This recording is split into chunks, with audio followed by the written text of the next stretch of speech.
Do you have a system for keeping your restaurant office organized? If you don't, you're going to want to watch this video.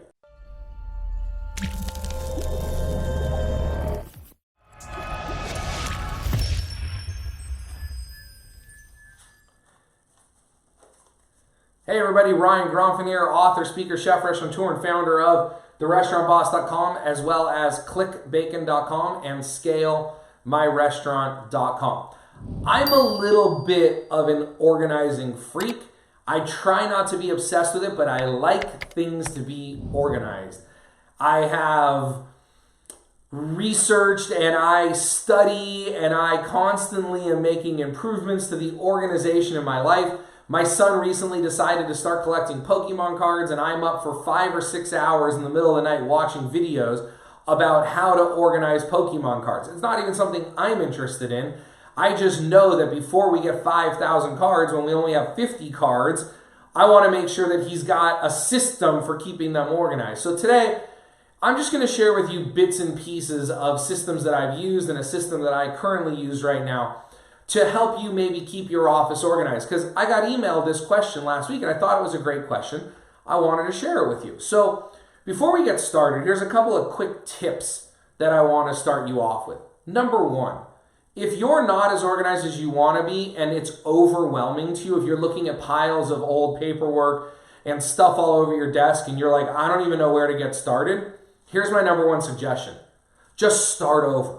Just start from scratch. There's something so freeing about starting over. Take all the papers on your desk, all the invoices, everything that you just have not done anything with, throw them all in a box, label it, and stick the box in storage. If you've got 3,000 emails in your inbox, hit select all and archive them. Get them out of the way because it's so hard to get started. When you only have 10 emails in your inbox, you're going to keep those 10 organized. But when you have 3,000, the thought of going back through all those and organizing them is so overwhelming that you just won't do it. I played golf with a guy and I looked at his phone the other day and he had 3,700 unread emails on his phone. I'm like, what are you doing? 3,700? Just archive them all. Because if you haven't read them by now, you're not going to ever read them. So just start over. So I'm not going to lie to you. Every once in a while, every couple of years, I get kind of behind on stuff. And I sometimes just have to start over, hit the reset button, archive all the emails, and clean it up from there. So my first tip is wherever you're at right now, just start over. Then going forward, decide what's worth processing and what's not. You get so much mail, so many invoices, so many things. Are they worth processing? Certain things, I mean. Invoices, of course, you have to pay them. But some of the stuff you get just isn't even worth processing. Just get it, do what you got to do with it, and get rid of it. So decide what's worth processing, as in like, are we going to enter it into QuickBooks? Are we going to enter it in somewhere else? Or am I just going to get it and get rid of it? My number 3 is decide what's worth saving. Some things are worth processing, like bills, you got to pay them. But are they even worth saving? I mean, in today's digital world, so much of everything you do is digital that you don't even need to save the paper anymore. Why are you even getting paper? But if you are getting paper and you get audited, chances are the person who got you the paper has a digital copy of it anyway. So ask yourself the question, do I need to process this? And then if you do process it, do I even need to save it? And then number 4, in a perfect world, you would scan everything. You would scan everything, you'd have it all digital, that would be great, but there's something so simple about paper. So sometimes scanning stuff is just going to take a little too much time. So I have a general rule when it comes to scanning. If it comes in digital, I keep it digital. If it comes in paper, I keep it in paper. There's a few exceptions. There are some things like corporate documents and things like that that are so important that I know I'm going to need every year for the rest of my business's existence. Those things, I scan them and put them on the computer. I still have a paper copy of it. But generally speaking, nowadays, if it comes in paper, I keep it in paper. If it comes in digital, I keep it digital. I don't usually print out things that come digital, and I don't usually scan things that come paper. That's my general rule of thumb. And then number 5, whatever your system is, be consistent with it. Whatever system you do, be consistent. When I was researching these Pokemon things, the number one thing people said is if you're going to organize by value, then organize your whole set by value. If you're going to organize by the number on the card, do the whole set by the number of the card. But what happens is some people, as their goals change, they do some by number, some by value, but then they can't find which ones they want. So if you decide to change at some point, change, but go all the way back to the beginning and change. Okay, so now let me kind of briefly tell you what I do, how I take stuff in and process it. So like I said earlier, if it comes in digital, it stays digital. If it comes in paper, it stays digital. So I have two places to deposit information. One are my file structure on my computer. I do all of that in Dropbox.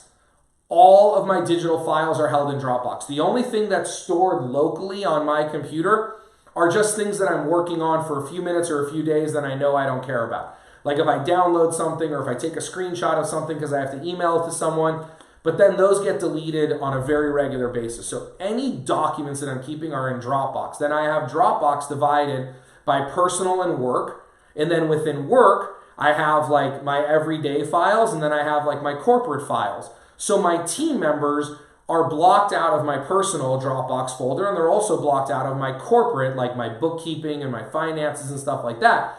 But then my emails and my everyday stuff and any documents that I need for marketing purposes for my business are kept in my sort of general business folder. And then of course from there, it gets smaller and smaller and smaller, the file structures I mean. But the reason I do Dropbox is so it's available, I can share it with other team members, I can share certain folders with them.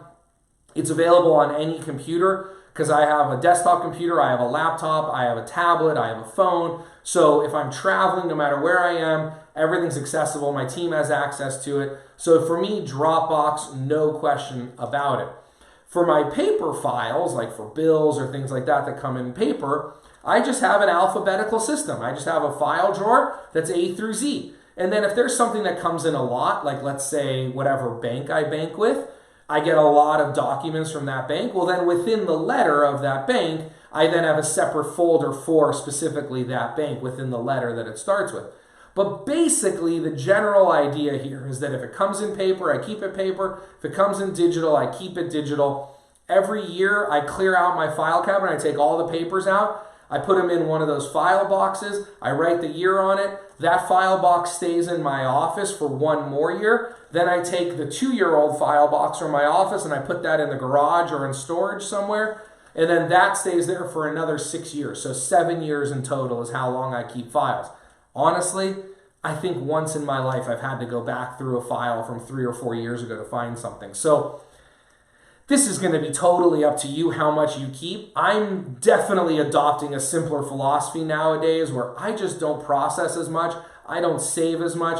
I don't take as much time saving and organizing documents as I used to because everything is so easy and so digital now. If you do get audited, if you need something, chances are you can find specifically what you need by going through the bigger businesses, the Cisco's of the world, the people that you work with, the vendors, who have to be much more strict in the files they keep.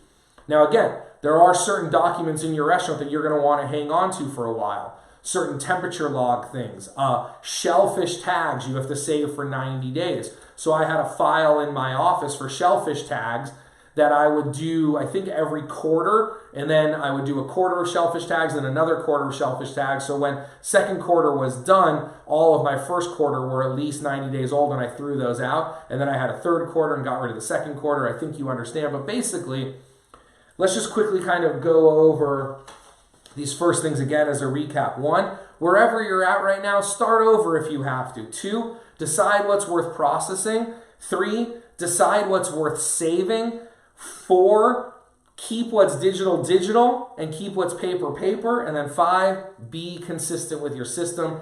I hope this helps you keep your office a little more organized, and I hope you enjoyed this week's video. I look forward to bringing you another one just like it next week. Have a wonderful day.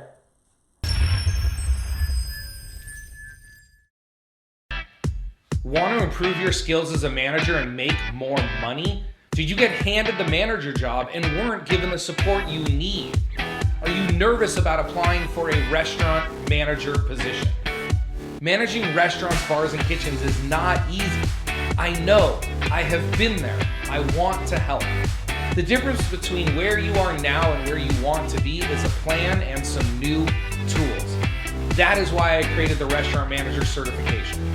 It's a boot camp for aspiring restaurant leaders designed to simplify your path to the top. Learn more at therestaurantboss.com/manager. I hope you enjoyed this week's training video.